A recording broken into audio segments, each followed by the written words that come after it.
Bonjour. Merci de répondre à nos questions. D'abord, une petite précision de forme. Est-ce que tu veux qu'on se tutoie ou qu'on se vous voit? Non, on peut se tutoyer, ça me va. D'accord, impeccable. Alors, est-ce que tu pourrais te présenter rapidement et nous dire pourquoi tu as décidé d'être candidate? Ok. Pauline Lejeune, j'ai 25 ans, j'habite à Lille, je suis née à Reims. J'ai fait des études en psychologie, donc je suis diplômée en psychologie sociale de l'environnement. Le but c'était de comprendre un peu les relations que les hommes et l'environnement entretiennent. Donc, voilà.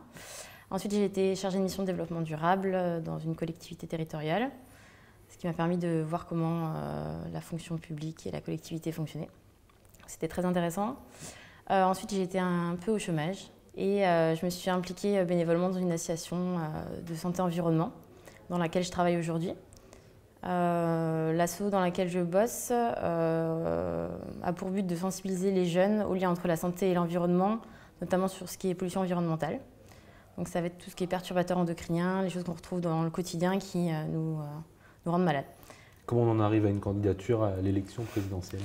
Quand une amie lance un post sur Facebook, il te dit que tu serais peut-être aussi doué qu'une ministre déjà en place ou que quelqu'un qui est déjà au gouvernement et que tu te dis pourquoi pas, que c'est pas faux. Donc je me suis dit, au début ça m'a fait rire et après je me suis dit en fait c'est pas bête, si eux le font, pourquoi pas moi. Et pourquoi pas par la primaire.org? C'est ça. En fait, j'ai vu l'initiative et je me suis dit c'est intéressant. J'ai vu qu'il n'y avait que 14 femmes d'inscrites sur 300 et quelques candidatures. Et je me suis dit, bon, même sur une initiative citoyenne, les femmes sont sous-représentées, donc c'est encore qu'il y a un problème. Et les jeunes, de manière générale, ne sont pas non plus très investis à ce niveau-là en politique. Donc je me suis dit, il faut y aller. J'en ai marre d'attendre que quelqu'un représente et fasse les choses à ma place. Et je me suis dit, si tu veux montrer l'exemple, tu prends le pouvoir que tu peux prendre et tu fais le maximum et tu prends les responsabilités qu'on peut te donner. Et tu y vas. Et je ne sais pas où je vais, mais j'ai pris les responsabilités que je pouvais. Alors, donc, ce pouvoir apprendre et ce pouvoir exercer, ça nécessite quelques idées. Est-ce que tu pourrais nous dire rapidement, dans les grandes lignes, quelle est la vision que tu as et quelles sont les mesures que tu voudrais prendre, par exemple? Ouais. Alors déjà, pour moi, c'est un problème d'intérêt. Les personnes qui sont aujourd'hui au gouvernement n'agissent pas dans l'intérêt collectif ou dans l'intérêt d'un petit collectif, mais pas dans l'intérêt vraiment du peuple. Et ça, pour moi, ça doit changer. Et les citoyens doivent essayer de reprendre le pouvoir de décision et d'action qu'ils ont, en fait, qui n'est pas utilisé. À mon avis, il y a plein de manières de le faire. Alors, on peut le faire au quotidien en achetant des choses qui ne contribuent pas à financer des mauvais projets, en s'investissant dans une association près de chez soi, en étant quelqu'un de bien au quotidien, mais aussi en se lançant sur des projets un peu plus fous comme la primaire.org et en relayant par exemple l'initiative. Il y a plein de choses à faire et je ne sais pas par où prendre le problème, mais je pense qu'il y a plein de portes d'entrée pour changer le système. Et la primaire.org est une des portes d'entrée qui permettra, à mon avis, de proposer quelque chose de nouveau et de redonner de l'espoir aux citoyens.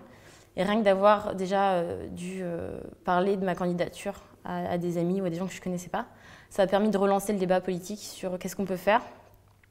Est-ce qu'on a envie, encore une fois, de laisser le pouvoir à des gens qui ne nous représentent pas et qui ne prennent pas les bonnes décisions? Parce qu'on est globalement tous d'accord pour dire qu'il y a un souci.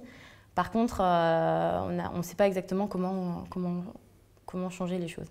Donc ton programme, c'est d'encourager les initiatives associatives des citoyens par la base et de créer un maillage comme ça d'initiatives, plutôt que de faire un pouvoir sur le dessus. Oui, mais encourager, moi à mon niveau, je peux montrer l'exemple surtout. Parce qu'encourager, ça consiste en quoi exactement? Je sais pas je sais pas trop.